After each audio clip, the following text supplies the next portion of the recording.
नमस्कार दोस्तों, dream class के चैनल पे आपका स्वागत है। दोस्तों, जैसे पिछले वीडियोस में मैंने आपको दिखाया, कोरल ड्रॉ में हमने वेल्ड और ट्रिम ऑप्शन समझा कि वेल्ड किस तरीके से कर सकते हैं और वैसे ही ट्रिम ऑप्शन का यूज़ क्या होता है। तो वैसे ही आज मैं आपको दिखाना चाहूँगा कोरल ड्रॉ में और एक ऑप्शन कैसे यूज़ करते हैं। तो दोस्तों, ज़्यादा ना समय लेते हुए मैं आप डायरेक्ट स्टार्ट करता हूँ कोरल ड्रॉ।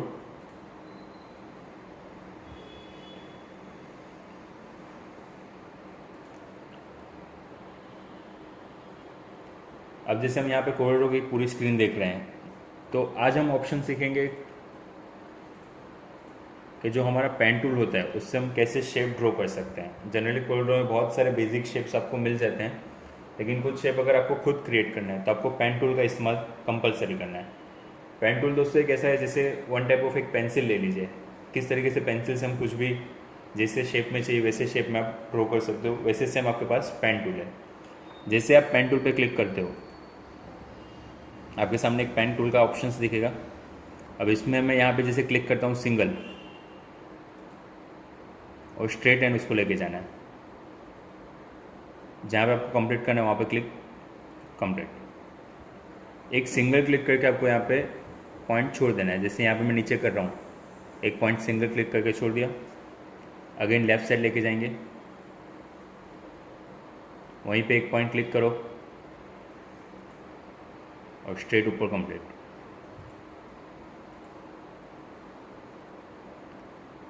अगर इस पेन टूल से आपको कर्व लाइन ड्रॉ करना हो तो आपको सिर्फ एक सिंगल क्लिक करके पहले छोड़ देना है। पेन टूल का सिंगल यूज़ कैसे होता है कि आपको अगर स्ट्रेट लाइन चाहिए या सिंगल लाइन चाहिए, एक क्लिक करके छोड़ दो, कर्सर नीचे लेके आओगे, पेन टूल की लाइन कंटिन्यू चलेगी। अब जैसे मुझे इसको यहाँ पे होल्ड करना है, वहाँ पे मैं क्लिक प्रेस करके माउस को क्लिक खींच रहा हूँ, यानी क्लिक होल्ड प्रेस करके ही है, और साइड पे खींचेंगे, देखो पूरी कर्व लाइन सेट कर रहा है वो। अब मैंने क्लिक छोड़ी लेकिन कंटिन्यू चल रहा है, तो उसको एंटर देना है जिससे वो वहाँ पे स्टॉप हो जाता है। ये जो ब्लू आपको डायरेक्शन दिख रहा है वो एग्जैक्ट दिखा रहा है डायरेक्शन के किस एंगल पे आपने उसको क्लिक करके ड्रैग किया। अब यहाँ पे क्लिक वापस स्टार्ट। जब आप उस क्लिक को कंप्लीट करोगे तो क्लिक प्रेस करके आपको वापस खींचना है।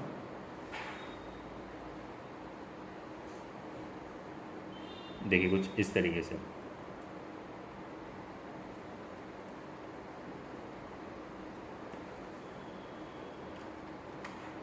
तो जैसे पेन टूल को हमने देखा, एक स्ट्रेट भी बना सकते हो और एक कर्व भी। लेकिन जो आपका स्ट्रेट बन चुका है, अब इसको थोड़ा जूम करके देखेंगे, देखिए पॉइंट्स टू पॉइंट चेंज है, तो आपको शेप टूल लेके उसको पॉइंट सेट करना होगा। अगर आपको अभी स्क्रॉल नीचे लेके जाना है, मैंने जूम रखा है, तो स्क्रॉल अगर नीचे लेके जाना हो तो आपके पास आता है हैंड टूल करके, जिसकी शॉर्टकट की है एच। आप जैसे एच प्रेस करोगे कीबोर्ड से, आपके पास हैंड टूल आएगा जो पेज को अप टू डाउन मूव कर रहा है। अगर आप सिर्फ स्क्रॉल घुमाओगे, स्क्रॉल डाउन कर रहे हो तो जूम माइनस होगा, और स्क्रॉल प्लस करोगे तो जूम प्लस। अब इसको सेट करने के लिए आपको यूज़ करना है शेप टूल। जब आप पेन टूल से कुछ ड्रॉ कर चुके हो, उसको वापस अगर शेप सेट करना हो, शेप देना हो, तो आपको यूज़ करना है शेप टूल, जिसकी शॉर्टकट की है F10। इस पॉइंट से आपको उसको सेट करना होगा।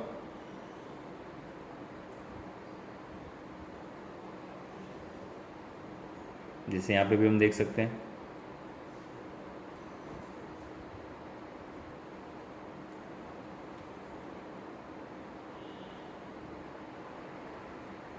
इसमें मैक्सिमम जूम आप जितना करो उतना वो परफेक्ट आपको मालूम पड़ेगा।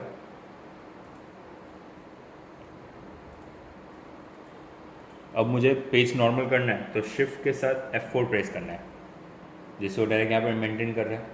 लेकिन अगर आप जो ऑब्जेक्ट ड्रॉ कर चुके हो उसको आप सिलेक्ट करते हो, शिफ्ट F2 के साथ करो, जिससे वो सिलेक्टेड पोर्शन को ही जूम करेगा। जो भी ऑब्जेक्ट आपका सिलेक्ट होगा उसको जूम करने के लिए आपको शिफ्ट प्लस F2 यूज़ करना है। अब मैं शेप टूल लेके इस पॉइंट में वापस चेंजेस करूँगा, यानी जो मेरा स्ट्रेट स्क्वायर है उसको मैं चेंज करूँगा convert line to curve use करके, जो शेप टूल हमें यूज़ करेगा। अभी आपका यहाँ पे क्वेश्चन होगा कि अगर स्क्वायर ही बनाना था तो हमारे पास रेक्टेंगल टूल रेडी था, उससे हमने क्यों नहीं बनाया। तो दोस्तों, अगर आप रेक्टेंगल टूल से आप बनाते हो, उसमें अगर आप शेप टूल लेते हो तो वो सिर्फ पॉइंट टू पॉइंट ही कर्व करेगा, देखो। लेकिन अगर आपने जो पेन टूल से ड्रॉ किया है वो पूरा अलग वर्क करेगा। वो मैं आपको दिखाता हूँ कैसे। जैसे पेन टूल से ही हमने स्क्वायर ड्रॉ किया है, अब मैं शेप टूल लेके ये पॉइंट को सिलेक्ट करता हूँ। शेप जो फर्स्ट पॉइंट मेरा था उसको मैंने सिलेक्ट किया। आपको जैसे आपने शेप टूल से उस पॉइंट को सिलेक्ट किया है, ऊपर के ऑप्शंस में आपको यहाँ पे सेकंड ऑप्शन आएगा कन्वर्ट लाइन टू कर्व। अब जैसे वहाँ पे क्लिक किया तो देखिए यहाँ पे आपको दिख रहा है साइड पे कर्व लाइन के लिए, मतलब यहाँ से मैं इसको कर्व कर सकता हूँ। अब कर्व करने के लिए हमारे पास 2 पॉइंट और हैं, तो उसको आप धीरे धीरे सेट कीजिए।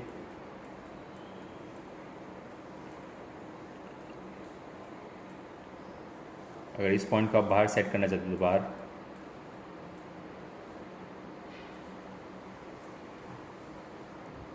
पिक टूल लेंगे वापस, देखिए इस तरीके से शेप हुआ। थोड़ा छोटा कर देते जिससे वो पेज के अंदर रहे।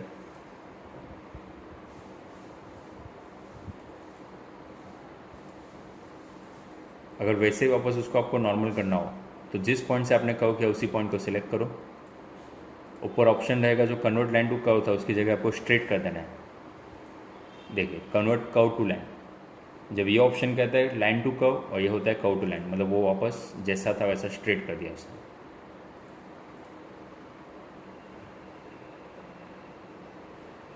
कुछ इस तरीके से वापस आपका स्क्वायर सेट हो गया।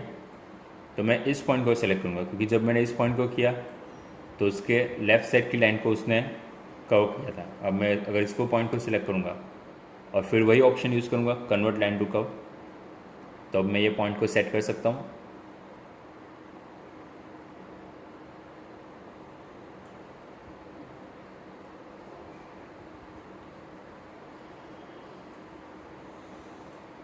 देखिए कुछ इस तरीके से। और वैसे अगर आपको नीचे भी सेट करना है तो वापस आपको शेप टूल लेना है। अब ये पॉइंट को आप नहीं करेंगे क्योंकि ये पॉइंट के लेफ़्ट साइड को वो सेट करेगा, इसके लिए आपको इस पॉइंट को लेना होगा। देखिए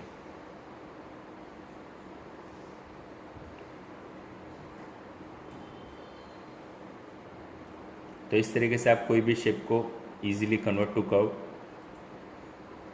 और पॉइंट्स को जैसे सेट करना है वैसे आप सेट कर सकते हैं। अगर इसको आप छोटा बड़ा करेंगे तो फिर उसकी लेवल उस हिसाब से प्लस माइनस होगी। तो इसमें आपको वापस शेप टूल लेके पॉइंट को सेट करना कंपलसरी है। जितना आप पॉइंट को सेट करेंगे उतना वो परफेक्टली वर्क करेगा।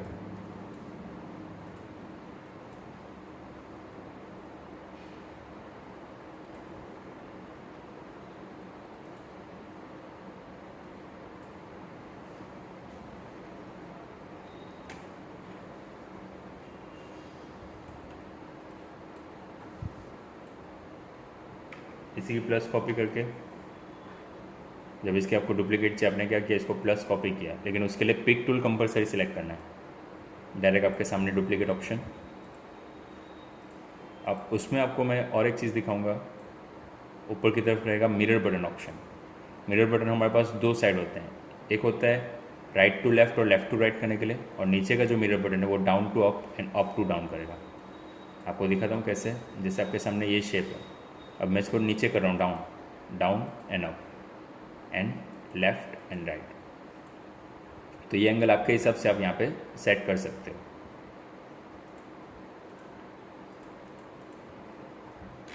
वापस शिफ्ट F4 करते हैं जो पेज को नॉर्मल करेगा।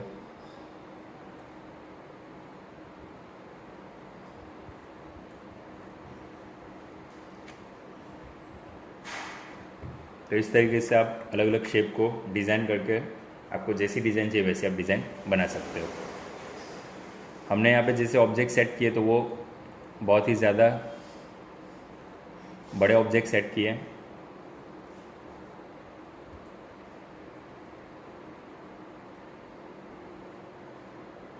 वहाँ पे मैंने एक स्क्वायर बना दिया, उसको भी कलर कर देते हैं। लेकिन अब ये ऊपर की तरफ है तो आपको शिफ्ट पेज डाउन करना है। देखिए यहाँ पे वापस गैप तो है ही, उसको पॉइंट टू पॉइंट सेट कर देंगे।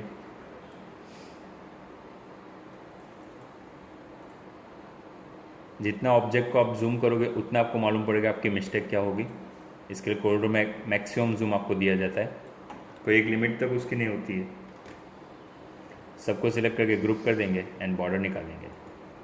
लेकिन जब मैंने ग्रुप ऑप्शन किया वहाँ पे एक और ऑप्शन था, कंट्रोल Z करते हैं या फिर डायरेक्ट आप अनग्रुप क्लिक कीजिए। जब सब ऑब्जेक्ट को आप सिलेक्ट करते हो यहाँ पे, तो दोस्तों यहाँ पे आप देख रहे हो ग्रुप के लेफ्ट साइड एक ऑप्शन है कंबाइन, Ctrl+L। अब कंबाइन का एग्जैक्ट मीनिंग क्या? कंबाइन मतलब जो दो अलग अलग ऑब्जेक्ट हैं उनको साथ में मर्ज करना, लेकिन मर्ज के साथ साथ वो पोर्शन को ट्रिम भी करेगा। आप देख सकते हैं वहाँ पे वो लोगो उसका एग्जैक्ट दिखा रहा है हमें, जैसे यहाँ पे लिखा हुआ है 2 स्क्वायर और बीच में ब्लैंक जगह है, मतलब वो कंबाइन किया हुआ है। फॉर एग्जांपल मैं आपको यहाँ पे दिखाऊंगा। अभी हमारे पास 3 ऑब्जेक्ट हैं, 2 रेड जो शेप सेट किए हुए हैं और स्क्वायर। फिर जैसे मैं कंबाइन करता हूँ तो वहाँ वो देखो वहाँ का पोर्शन पूरा जो रेड था वो डिलीट हो गया, लेकिन उसकी जो जगह थी वो क्लीन कर गया। मतलब वहाँ पे उसने ट्रिम भी ऑप्शन यूज़ किया एंड कंबाइन भी हुआ।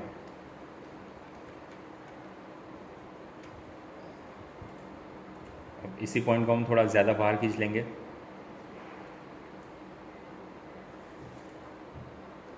जिससे जो साइड का पॉइंट रह रहा था वो नहीं रहेगा। वापस यहाँ से थोड़ा खींचते हैं।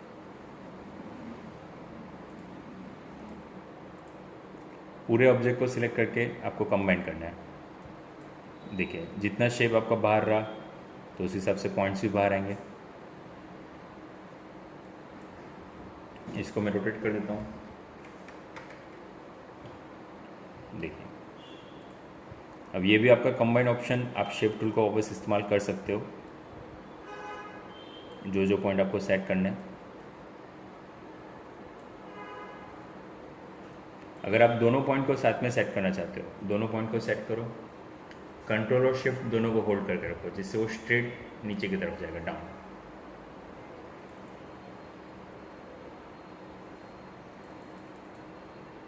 वापस देखते हैं, दोनों पॉइंट को सिलेक्ट किया, माउस की लेफ्ट क्लिक करके।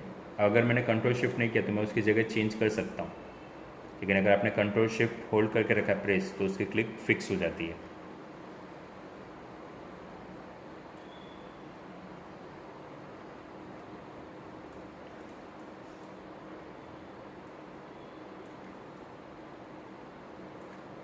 हम कुछ इस तरीके से शेप सेट करते हैं।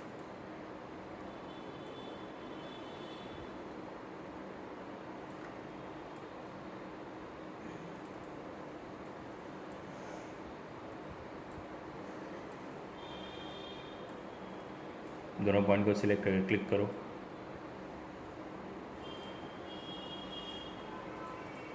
देखिए कुछ इस तरीके से।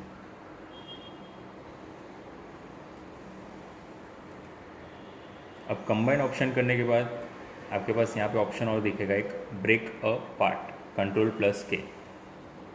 मतलब जो भी आपने ऑब्जेक्ट को कंबाइन किया है, अभी आपके पास 3 अलग अलग ऑब्जेक्ट दिख रहे हैं, तब उसको ब्रेकअप पार्ट करके देखिए हर एक पार्ट को अलग अलग डिफरेंट दे दिया। इसका ब्रेकअप पार्ट को और एक सिंपल ऑप्शन आपको समझाता हूँ।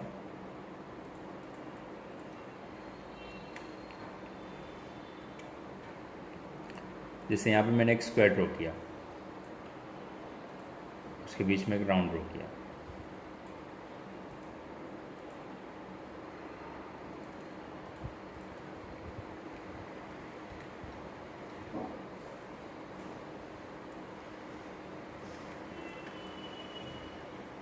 अब हम राउंड में थोड़ा और बड़ा कर देते हैं उस राउंड को, जिससे वो दोनों साइड पोर्शन बाहर रहें।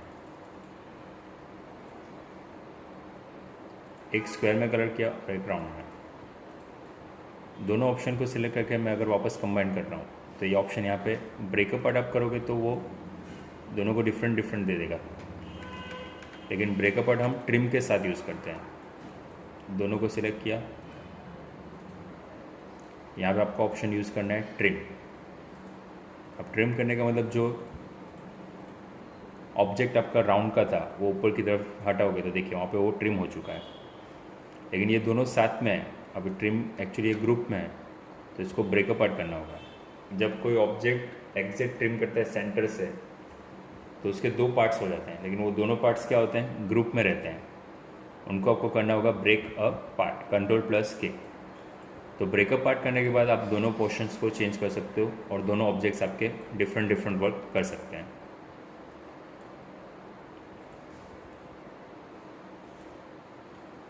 शिफ्ट पे जब करते हैं इसको, और जो राउंड है उसको थोड़ा छोटा कर देते हैं।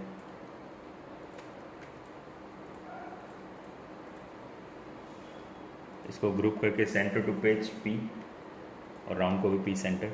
देखिए आपके सामने कुछ अलग से ऑप्शन आपको दिखेगा, लेकिन वहाँ पे मैंने जैसे देखो गैप रखा है, तो उस ऑप्शन के कारण गैप आपको दिखेगा। देखिए कुछ इस तरीके से आपके सामने एक लोगो प्रेजेंट हुआ। दोस्तों ऐसे ही बहुत सारे वीडियोस देखने के लिए आप हमारी वीडियो को हमारे चैनल को लाइक और कमेंट कीजिए और सब्सक्राइब ज़रूर कीजिए। तो दोस्तों ऐसे ही कोड के बहुत सारे वीडियोस मैं आपको आगे दिखाते रहूँगा, उसके लिए हमारे चैनल पे बने रहें और ऐसे ही हमारे वीडियोस को देखते रहिए। धन्यवाद।